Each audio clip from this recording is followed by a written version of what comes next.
नमस्ते दोस्तों, आप सभी का स्वागत है इति युग में। आज के इस डीप डाइव की शुरुआत हम एक ऐसी तस्वीर से करने वाले हैं जो मतलब किसी भी लोकतांत्रिक व्यवस्था के लिए एकदम अकल्पनीय है। बिल्कुल, और वो तस्वीरें हमारे 2024 के आम चुनावों की। हाँ, एग्जैक्टली। अगर हम उन आंकड़ों पर नजर डालें तो हमारे सामने 90 करोड़ से ज्यादा मतदाता, लगभग 2 करोड़ चुनावकर्मी और 1.5 करोड़ पोलिंग स्टाफ का एक विशाल समुद्र दिखाई देता है। जो कि दुनिया के कई बड़े महाद्वीपों की कुल आबादी से भी कहीं ज्यादा है। सही बात है। मतलब शांति काल में मानव इतिहास का ये सबसे बड़ा प्रबंधकीय और लॉजिस्टिक कार्य था। और इसी विशाल पैमाने को देखकर ना अक्सर एक सवाल मन में उठता है कि दुनिया के सबसे बड़े लोकतंत्र का भविष्य आखिर किस बात पर निर्भर करता है। कि चुनाव के दिन कितने लोग वोट डालने आ रहे हैं। नहीं, सिर्फ उस पर नहीं, इसका असली आधार उन संस्थाओं की स्वतंत्रता और उनकी तटस्थता है जो इस पूरी प्रक्रिया को पर्दे के पीछे से नियंत्रित करती हैं। और इसीलिए आज की इस क्लास में हम भारत के इसी विशाल चुनाव तंत्र के मशीन रूम का दरवाजा खोलने वाले हैं। बिल्कुल, हम समझेंगे कि चुनाव आयोग यानी ईसीआई को इतनी असीमित शक्तियां मिलती कहां से हैं। और साथ ही एक देश एक चुनाव यानी ओएनओई के विचार को केवल ऊपर ऊपर से नहीं बल्कि इसके पीछे के जटिल तंत्र के जरिए समझेंगे। और आखिर में 2026 के उस मेगा इलेक्शन साइकिल का भी विश्लेषण करेंगे जो एक बहुत बड़ी चुनौती बनने वाला है। तो अगर हमें इस पूरे मशीन रूम की कार्यप्रणाली को समझना है ना, तो सबसे पहले इसके ऊर्जा स्रोत को समझना होगा। ऊर्जा स्रोत मतलब? संविधान। हाँ, हमारे संविधान का भाग 15 और विशेष रूप से अनुच्छेद 324। ये वो जगह है जहां से चुनाव आयोग को अपना अधिकार मिलता है। अच्छा। ये कोई साधारण अनुच्छेद नहीं है। ये चुनावों के अधीक्षण, निदेशन और नियंत्रण की पूरी शक्ति ईसीआई को सौंपता है। लेकिन यहाँ एक दिलचस्प बात है। मतलब जब हम नियंत्रण की बात करते हैं तो क्या इसका मतलब ये है कि संविधान ने ईसीआई को कोई ऐसा असीमित रिजर्वायर दे दिया है जो किसी भी स्थिति में लागू हो सकता है? बिल्कुल। क्योंकि अगर हम इतिहास पर नजर डालें तो ये हमेशा से इतना शक्तिशाली या कहूं तो बहुसदस्यीय निकाय नहीं था, है ना? सही कहा आपने। 1950 से लेकर 1989 तक ईसीआई केवल एक सदस्य निकाय हुआ करता था। अच्छा, मतलब देश के सारे चुनावों का भार केवल एक मुख्य चुनाव आयुक्त या सीईसी के कंधों पर होता था। जी हाँ, लेकिन जैसे जैसे जनसंख्या बढ़ी और चुनावी प्रक्रिया जटिल होती गई, इस संरचना में बदलाव की जरूरत महसूस हुई। और फिर अक्टूबर 1993 से इसे स्थायी रूप से त्रिसदस्यीय निकाय बना दिया गया, जिसमें एक मुख्य चुनाव आयुक्त और 2 चुनाव आयुक्त शामिल होते हैं। एग्जैक्टली। और दोस्तों, यहीं पर एक बहुत ही इंपॉर्टेंट एग्जाम पॉइंट सामने आता है जो कई मुख्य धारा की बहसों में अक्सर छूट जाता है। वो क्या? अक्सर ऐसा माना जाता है कि चूंकि एक मुख्य चुनाव आयुक्त है तो उसके पास बाकी 2 की तुलना में वीटो पावर या कोई खास विशेषाधिकार होंगे। लेकिन हमारे स्रोत स्पष्ट रूप से बताते हैं कि इन तीनों के अधिकार, इनका वेतन जो कि सुप्रीम कोर्ट के जज के समान होता है और फैसले लेने की वोटिंग शक्ति बिल्कुल एक समान है। हाँ, अगर कोई मतभेद होता है तो फैसला बहुमत से लिया जाता है। लेकिन वेट, यहाँ एक बहुत बड़ा विरोधाभास नजर आ रहा है। कैसा विरोधाभास? अगर इन तीनों की शक्तियां, वेतन और अधिकार एकदम समान हैं, तो क्या इन्हें पद से हटाने की प्रक्रिया भी समान है? ये एक बहुत ही शानदार सवाल है और यहीं पर हमारे संवैधानिक ढांचे की एक बड़ी बारीकी छुपी है। अच्छा। शक्तियों के समान होने के बावजूद निष्कासन यानी रिमूवल की प्रक्रिया में एक बहुत बड़ा अंतर है। मुख्य चुनाव आयुक्त को पद से हटाना लगभग उतना ही मुश्किल है जितना सुप्रीम कोर्ट के किसी जज को हटाना। यानी संसद के दोनों सदनों में विशेष बहुमत के जरिए महाभियोग द्वारा। बिल्कुल।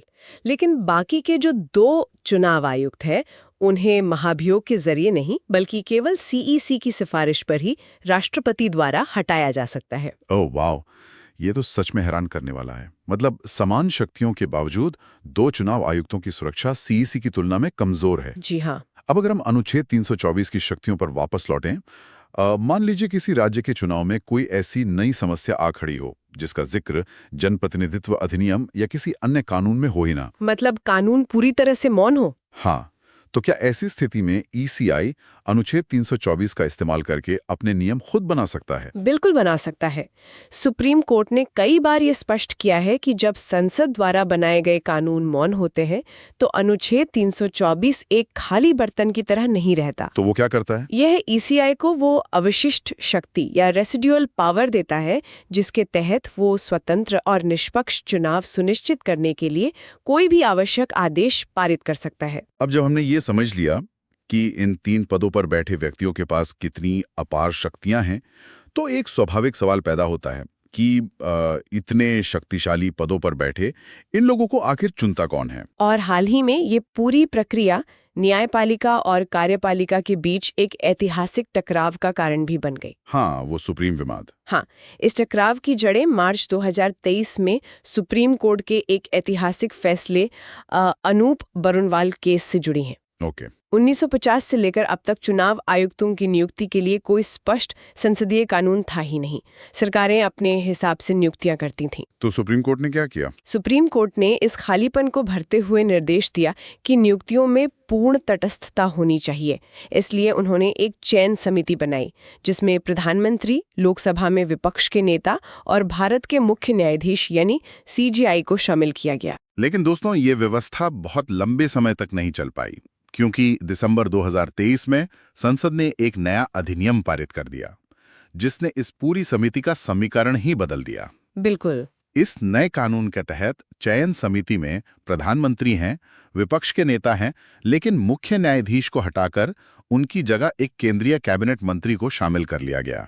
और अगर हम इस नए ढांचे के गणित को समझें ना, तो इसका सीधा अर्थ ये है कि 3 सदस्यीय चयन समिति में सरकार यानी कार्यपालिका के पास 2/3 बहुमत आ गया है। मतलब 2/3 मेजॉरिटी। हाँ, प्रधानमंत्री और उनके ही कैबिनेट मंत्री मिलकर किसी भी नाम पर मोहर लगा सकते हैं। और आलोचकों ने इसे एक बड़ा मुद्दा बनाया। बिल्कुल। उनका तर्क था कि जिस संस्था को सत्ताधारी दल के चुनावी आचरण पर निष्पक्ष नजर रखनी है, उसी संस्था के प्रमुखों को चुनने की पूरी शक्ति सत्ताधारी दल के पास ही आ गई है। और इस बदलाव का असर हमें जमीनी स्तर पर बहुत जल्दी देखने को भी मिला। मार्च 2024 में दुनिया के सबसे बड़े चुनाव से ठीक पहले चुनाव आयुक्त अरुण गोयल ने अचानक इस्तीफा दे दिया। हाँ, और ईसीआई सिर्फ एक सदस्यीय संस्था बनकर रह गया। ये सच में एक अभूतपूर्व संकट था। लेकिन नए कानून का इस्तेमाल करते हुए 14 मार्च 2024 को प्रधानमंत्री के नेतृत्व वाले पैनल ने त्वरित कार्रवाई की और 2 नए चुनाव आयुक्तों की नियुक्ति कर दी। इन नए नियुक्त अधिकारियों की पृष्ठभूमि भी काफी दिलचस्प है, क्योंकि ये वो लोग हैं जो अगले कई सालों तक भारतीय लोकतंत्र के इस विशाल तंत्र का संचालन करेंगे। बिल्कुल। पहले हैं श्री ज्ञानेश कुमार, जो 1988 बैच के केरल कैडर के अधिकारी हैं। ये आईआईटी कानपुर और हार्वर्ड के छात्र रहे हैं। और सबसे अहम बात, अनुच्छेद 370 को हटाने और राम मंदिर ट्रस्ट की रूपरेखा तैयार करने वाले महत्वपूर्ण प्रशासनिक कार्यों में इनकी प्रमुख भूमिका रही है। और उनके साथ नियुक्त हुए डॉक्टर सुखबीर सिंह संधू, जो 1988 बैच के ही उत्तराखंड कैडर के अधिकारी हैं।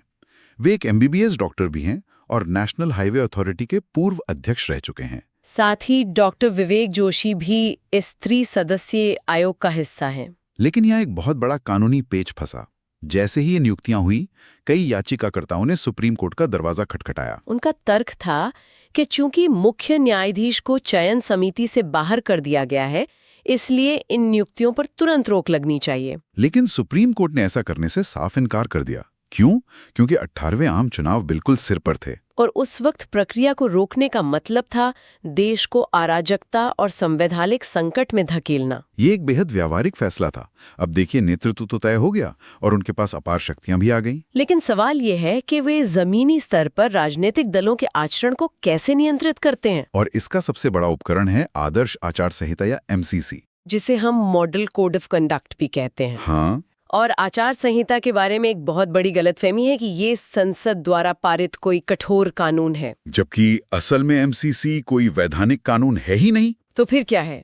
ये राजनीतिक दलों के बीच आम सहमति से बना एक नैतिक कंपास है। मतलब एक मॉरल कंपास। बिल्कुल। इसे अप्रत्यक्ष रूप से अनुच्छेद 324 और जन प्रतिनिधित्व अधिनियम की धारा 123 के जरिए लागू किया जाता है, ताकि सरकारी तंत्र का दुरुपयोग रोका जा सके और मुफ्त की रेवड़ी या धर्म और जाति के नाम पर वोट ना मांगे जाएं। और पारंपरिक रूप से ये व्यवस्था बहुत अच्छी तरह काम करती थी। लेकिन आज का युग डिजिटल है और यहीं पर एमसीसी की सबसे बड़ी परीक्षा हो रही है। वो कैसे? आज चुनाव केवल जमीन पर रैलियों में नहीं लड़े जा रहे हैं, बल्कि हर इंसान के स्मार्टफोन की स्क्रीन पर लड़े जा रहे हैं। इसे समझने के लिए दोस्तों एक एनालॉजी लेते हैं। ये बिल्कुल ऐसा है जैसे उड़ने वाली कारों पर गति सीमा लगाने के लिए हम बैलगाड़ी के जमाने के नियम इस्तेमाल कर रहे हो। एकदम सटीक उदाहरण है। पारंपरिक नियमों के तहत चुनाव से 48 घंटे पहले साइलेंस पीरियड लागू हो जाता है, जहां हर तरह का प्रचार रुक जाना चाहिए। लेकिन end to end encrypted apps जैसे व्हाट्सएप के युग में ये नियम पूरी तरह से बेमानी हो गया है। हाँ, कोई किसी के फोन के अंदर जाके तो फॉरवर्ड मैसेज डिलीट नहीं कर सकता ना। बिल्कुल सही। और इसके साथ ही शैडो मीम पेज और एआई डीपफेक का खतरा भी बहुत बड़ा है। कोई भी अनाम पेज करोड़ों रुपए खर्च करके भ्रामक वीडियो फैला सकता है और उसे किसी भी उम्मीदवार के चुनावी खर्च में जोड़ना लगभग असंभव हो जाता है। और इसी डिजिटल लाचारी के कारण कई आलोचक अक्सर एमसीसी को बिना दांतों वाला बाघ कहने लगे हैं। तो इस बाघ को वापस उसके दांत कैसे दिए जाए? हमारे स्रोत कुछ बहुत ही ठोस सुधारों की ओर इशारा करते हैं। क्या है वो सुधार? पहला उपाय ये है कि ईसीआई को उन राजनीतिक दलों का पंजीकरण रद्द करने की सीधी शक्ति दी जाए जो बार बार आचार संहिता का उल्लंघन करते हैं। मतलब सीधा डी रजिस्टर कर दें। हाँ, इसके अलावा जन प्रतिनिधित्व अधिनियम की धारा 126 में संशोधन किया जाना चाहिए ताकि उसमें इंटरनेट, सोशल मीडिया और ओटीटी प्लेटफॉर्म्स को स्पष्ट रूप से शामिल किया जा सके। और एआई डीप फेक से निपटने के लिए डिजिटल विज्ञापनों में एआई वाटरमार्किंग अनिवार्य करना भी एक बहुत ही व्यावहारिक सुझाव है। इससे कम से कम जनता को ये पता चलेगा कि जो वीडियो या ऑडियो वे देख सुन रहे हैं वो किसी इंसान का है या कंप्यूटर द्वारा बनाया गया है। इन डिजिटल चुनौतियों के अलावा ईसीआई के सामने एक और बहुत बड़ी संरचनात्मक बाधा है। वो क्या? भारत में हर साल कहीं ना कहीं चुनाव होते ही रहते हैं और जब भी चुनाव होते हैं एमसीसी लागू हो जाती है, जिससे सारे नए विकास कार्य, टेंडर और नीतियां रुक जाती हैं। एग्जैक्टली। और इसी पॉलिसी पैरालिसिस का समाधान निकालने के लिए एक देश एक चुनाव यानी ONOE का विचार सामने आया है। पूर्व राष्ट्रपति रामनाथ कोविंद जी की अध्यक्षता वाली समिति ने इसकी पुरजोर सिफारिश की है। 129वां संविधान संशोधन विधेयक 2024। ONOE कोई छोटा मोटा सुधार नहीं है, ये हमारे पूरे संवैधानिक ढांचे को नया रूप देने की बात करता है। बिल्कुल, और इसके पक्ष और विपक्ष दोनों में बहुत मजबूत तर्क हैं। तो पहले अगर हम इसके प्रोज या पक्ष की बात करें तो इसके समर्थक नीतिगत स्थिरता की बात करते हैं। लगातार चुनाव न होने से सरकारी खजाने पर पड़ने वाला भारी वित्तीय बोझ कम होगा और प्रशासनिक तंत्र और सुरक्षा बलों को बार बार चुनावी ड्यूटी पर नहीं जाना पड़ेगा, जिससे वे अपने मूल काम पर ध्यान दे सकेंगे। लेकिन अगर हम इसके विपक्ष यानी कॉन्स को देखें तो चिंताएं भी कम गंभीर नहीं है। हाँ, आलोचकों का तर्क है कि भारत राज्यों का एक संघ है और ONOE सीधे तौर पर हमारे संघवाद या फेडरलिज्म को खतरे में डाल सकता है। सबसे बड़ा डर ये है कि जब राष्ट्रीय और राज्य चुनाव एक साथ होंगे तो राष्ट्रीय मुद्दों की तेज आंधे में क्षेत्रीय दलों के स्थानीय मुद्दे पूरी तरह से हाशिए पर चले जाएंगे। और दोस्तों, इन सब तर्कों के बीच हमारे स्रोत एक बहुत ही सूक्ष्म और गहरा दृष्टिकोण पेश करते हैं जो अक्सर टीवी डिबेट्स में छूट जाता है। हाँ, और वो दृष्टिकोण है हाशिए के समूहों, विशेषकर SC/ST समुदायों पर ONOE का प्रभाव। ये सच में ऐसा पहलू है जिस पर गहराई से सोचने की जरूरत है। मतलब जब देश में लगातार चुनाव होते हैं ना, तो राजनीतिक दलों को बार बार जनता के पास जाना पड़ता है, जिससे स्थानीय समुदायों और हाशिए पर रहने वाले वर्गों को एक तरह की बार्गेनिंग पावर मिलती है। बिल्कुल, वे अपने अधिकारों और बुनियादी सुविधाओं की मांग पूरी करवा सकते हैं। लेकिन अगर चुनाव 5 साल में केवल एक बार हों, तो क्या उनकी ये मोल भाव करने की ताकत कम नहीं हो जाएगी? ये एक बहुत ही जायज चिंता है।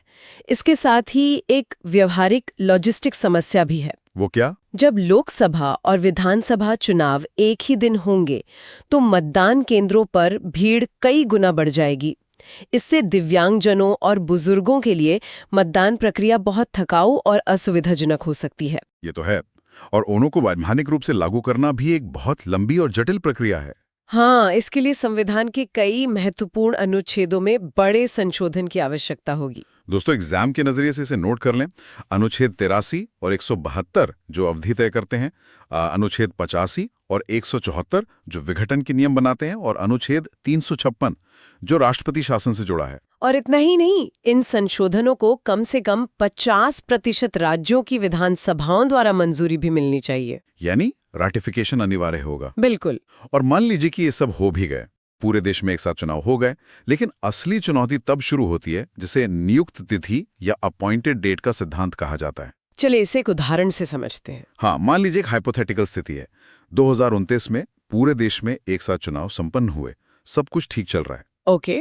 लेकिन 2031 में, यानी सिर्फ 2 साल बाद, किसी राज्य में गठबंधन टूट जाता है और सरकार गिर जाती है। कोई भी दल बहुमत साबित नहीं कर पाता। तो अब क्या होगा? क्या फिर से पूरे देश में चुनाव होंगे? यही तो सवाल है। बिल्कुल नहीं, और यहीं पर प्रणाली की जटिलता सामने आती है। जब 2021 में उस राज्य में नए चुनाव होंगे ना, तो चुनी गई नई सरकार पूरे 5 साल के लिए नहीं चुनी जाएगी। तो कितने साल के लिए? वह नई सरकार केवल बचे हुए 3 साल के शेष कार्यकाल के लिए ही काम करेगी, ताकि 2034 में वो राज्य फिर से पूरे देश के साथ चुनाव चक्र में शामिल हो सके। अच्छा, मतलब कोई सरकार केवल 2 या 3 साल के लिए काम करेगी। इससे तो उस राज्य में अस्थिरता और भी बढ़ सकती है। बिल्कुल, ये स्पष्ट करता है कि ONOE का रास्ता इतना आसान नहीं है। खैर, ये तो भविष्य की बात है, लेकिन वर्तमान में जो चुनावी चक्र चल रहा है वो अपने आप में एक बहुत बड़ी पहेली है। हाँ, 2024 और 2025 के आंकड़े इसी की गवाही देते हैं। अगर हम स्रोत में दिए गए तथ्यों पर बिना किसी पूर्वाग्रह के नजर डालें, तो 2024 में जम्मू और कश्मीर के चुनाव एक ऐतिहासिक क्षण थे, जहां लंबी अवधि के बाद योगतांत्रिक प्रक्रिया की वापसी हुई और वहां इंडिया गठबंधन ने 49 सीटों के साथ जीत दर्ज की। वहीं हरियाणा 2024 के चुनावों में भाजपा ने 48 सीटों के साथ स्पष्ट बहुमत हासिल किया। और 2025 में भी यही चुनावी हलचल जारी रही। दिल्ली 2025 विधानसभा चुनाव में एक कड़े मुकाबले के बाद भाजपा ने 48 सीटें जीतकर सत्ता में वापसी की, जबकि आम आदमी पार्टी 22 सीटों पर सिमट गई। इसी बीच चुनावी सत्यनिष्ठा को लेकर भी सवाल उठे। हाँ, स्रोत बताते हैं कि कर्नाटक चुनावों में विपक्ष के नेता राहुल गांधी ने वोटर लिस्ट में वोट चोरी का आरोप लगाया था। मतलब फर्जी पते और डुप्लीकेट वोटर का आरोप, जिस पर चुनाव आयोग ने त्वरित प्रतिक्रिया दी। ECI ने इन दावों को गलत सूचना फैलाने का प्रयास बताते हुए खारिज कर दिया और अपनी सत्यनिष्ठा का बचाव किया। ये दर्शाता है कि चुनाव आयोग पर हर समय हर तरफ से कितना भारी दबाव बना रहता है। और ये दबाव 2026 में अपने चरम बिंदु पर पहुंचने वाला है। 2026 का मेगा साइकिल? हाँ, ये कोई अतिशयोक्ति नहीं है। अप्रैल और मई 2026 में चुनाव आयोग 5 राज्यों में एक साथ चुनाव प्रबंधित करेगा। असम, केरल, पुडुचेरी, तमिलनाडु और पश्चिम बंगाल। इन आंकड़ों की विशालता को समझिए।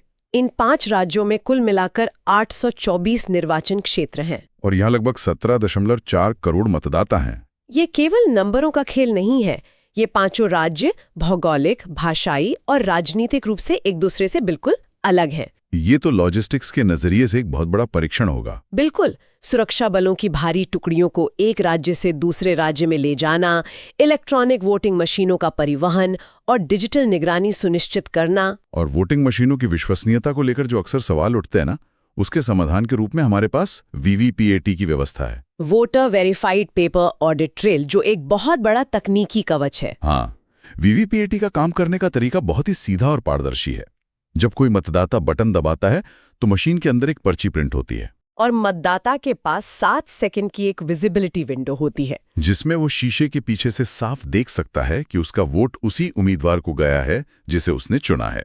उसके बाद वो पर्ची कट के एक सील्ड बंद बॉक्स में गिर जाती है। सुप्रीम कोर्ट ने भी इसी प्रक्रिया का हवाला देते हुए चुनाव आयोग की प्रणाली पर मोहर लगाई है, ये स्पष्ट करते हुए कि इसमें कोई छेड़छाड़ नहीं पाई गई है। तो दोस्तों, आज के इस व्यापक डीप डाइव में हमने कई महत्वपूर्ण परतों को खुला है। हमने देखा कि कैसे असीमित शक्तियों वाला अनुच्छेद 324 चुनाव आयोग के लिए एक ढाल है, नियुक्ति कानून में तेज बहुमत का विवाद समझा, डिजिटल युग में आचार संहिता की चुनौतियां, ONOE के फायदे नुकसान और 2026 का ऐतिहासिक चुनाव चक्र भी डिस्कस किया। और इस पूरी चर्चा के अंत में एक बहुत ही सकारात्मक वैश्विक उपलब्धि का उल्लेख करना तो बनता है। हाँ, भारत को 2026 के लिए इंटरनेशनल आइडिया की अध्यक्षता मिलना। ये वैश्विक मंच पर भारतीय चुनाव आयोग की क्षमता और हमारे लोकतंत्र के प्रति अंतर्राष्ट्रीय सम्मान का एक बहुत बड़ा प्रमाण है। ये निश्चित रूप से हम सभी के लिए गर्व का क्षण है।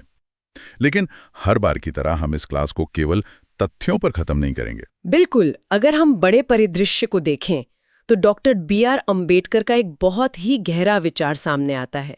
उनका दर्शन कहता है कि संसदीय प्रणाली पूर्ण स्थिरता के बजाय दैनिक जवाबदेही को प्राथमिकता देती है।